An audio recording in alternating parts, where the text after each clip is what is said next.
to my channel. I am Tamika, also known as Skinny Girl in my VSG body.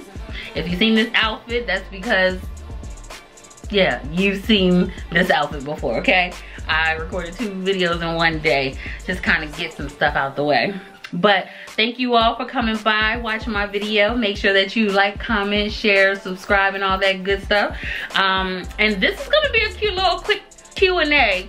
Some questions that I received, and I'm gonna go ahead and answer them for you all today. If you do have any more questions, make sure that you hit me up, and also follow me on all of my social networks.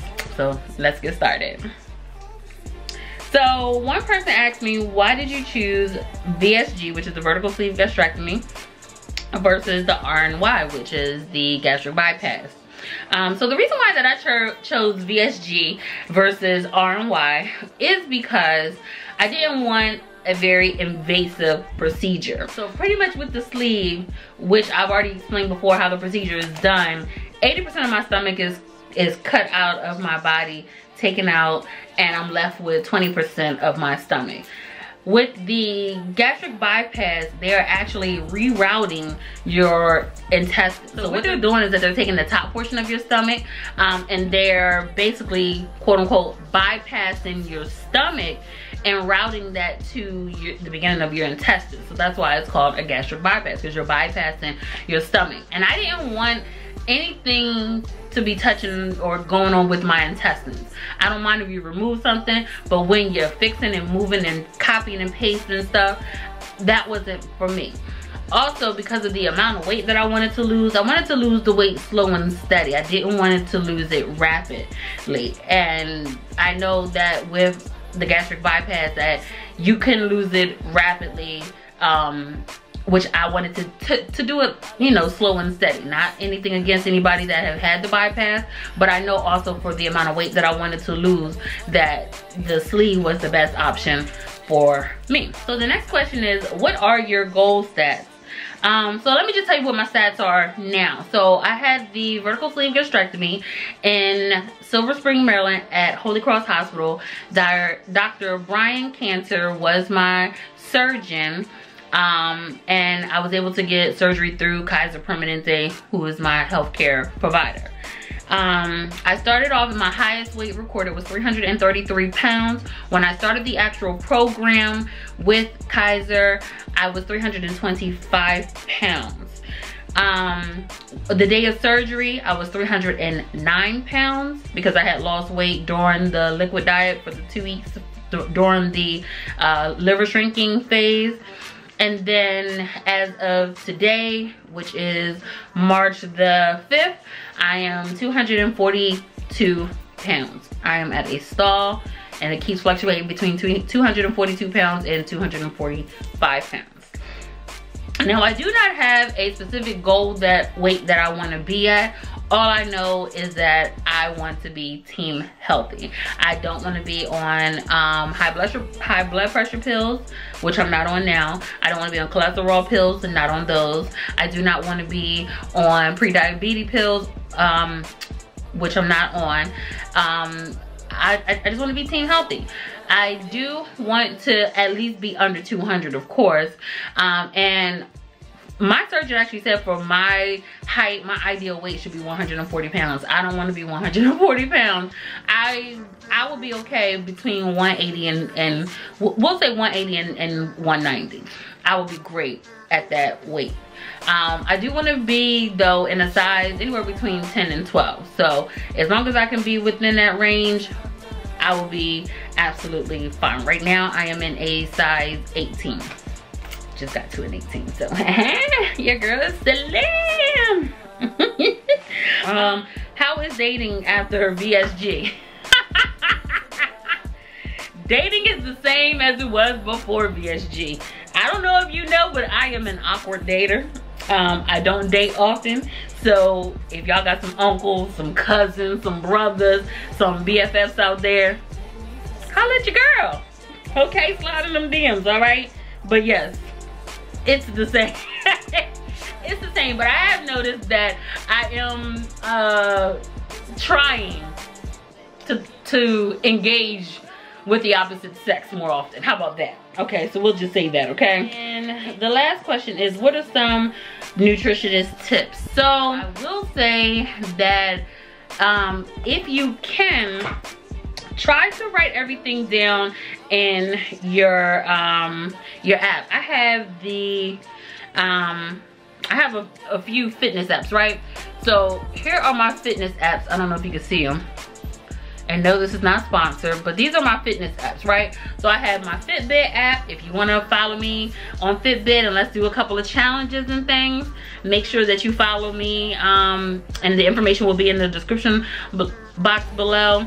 I have the My Weight app, which pretty much just tracks my weight and lets me know how much weight that I'm losing on average, how many calories I'm intaking, how much I need to take in order to reach my weight goal, things like that. I have the Nike Run app, and that app basically when I'm outside walking, it tracks how far I'm going, my distance, where I'm walking, and it tracks how many miles that I take. The MyFitnessPal app pretty much is the app where you track down all your food, and that app I do use from time to time. You can have it set up to where like you have a certain goal to lose weight, and it'll tell you how many calories you can intake on that particular day. The one great thing about that app is that you can also scan your food. So you can actually see what type of food that you're eating, and also you can just type in the food too. So like if you're like at certain restaurants, you can just type in the food and it will pop up for you. Another fitness goal that another nutritionist goal that I use is that I always try to decrease the amount of sugars that I eat. I am addicted to sugar. I'm sorry. I'm here to I'm here to take all accountability here. I am addicted to sugar. So because of that, I know that my body is real sensitive to sugars and sweets and things like that. So I have to be aware of what I'm eating. I love carbs, so I have to be very, very aware of what I'm eating and putting in my body. So I always have to make sure that I'm getting my protein in. So whenever that I'm like making a meal, I always surround it around my meat. And I try to now just focus on getting my protein and my vegetables in first. I really don't eat a lot of rice. I don't eat a lot of potatoes. But if I do, I always try to pick an alternative healthy choice. So with rice, instead of using white rice, I'll eat brown rice. And instead of eating white potato, I'll choose sweet potatoes. You know, I really don't drink a lot of milk, but if I do, I'll get almond milk. I always try to drink protein shakes. Right now, my favorite is the Chocolate Delight by Atkins shakes. Those are amazing. And then what I'll do is I'll add in another maybe scoop another protein to make sure that I get protein. I'm right now using Geno Pro, which is a tasteless protein, and also Isopure, which I have in the tasteless form too, because I just want to be able to just sprinkle it in whatever. So if I want to, you know, add it into any of my food that I'm eating, if I want to add it into any of my protein shakes or my smoothies that I make in the morning, it kind of just gives it that extra boost.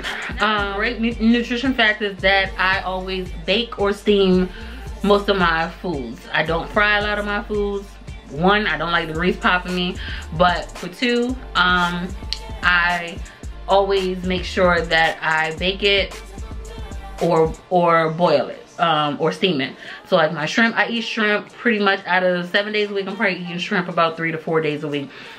Just because it's a real easy, quick go-to meal.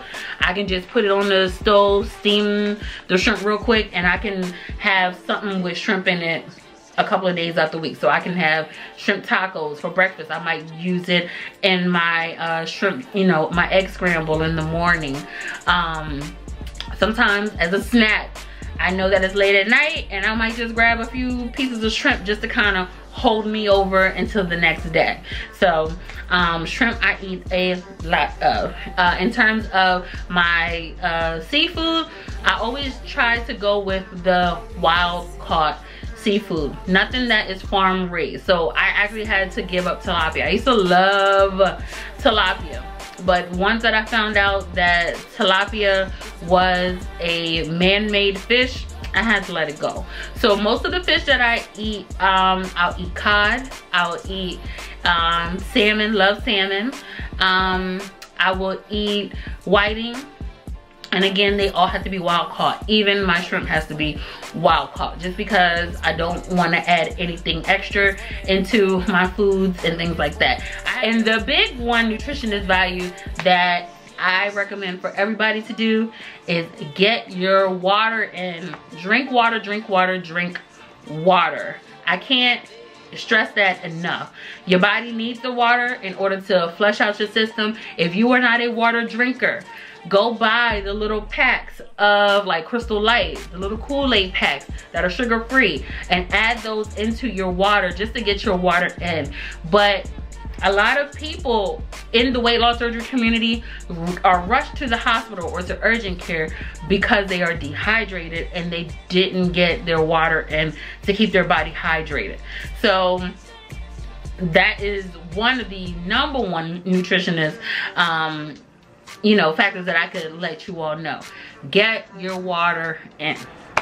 For taking the time out to listen to these questions and answers here. If you do have any more questions, all of my information will be below in order for you to ask, so you can ask them underneath this video or send me an email. I just want to say thank you all again for supporting me. Again, once that I reach 500 subscribers, I'm definitely going to do a cute little giveaway out there for all those people that have supported me. And it's going to be not only for those that are in the weight loss surgery community, but it's going to be for all of my supporters. And it's just going to show my appreciation for you all coming back to me every week. If you haven't seen any of my latest videos, they will be linked below. I've set them up in cute little playlists for you all to watch. I'm even reviewing Mama June's from Not to Hot that comes on WeTV. So check that out. Check your local listings to find out when that comes on. And again, thank you so much and have a good day. Bye.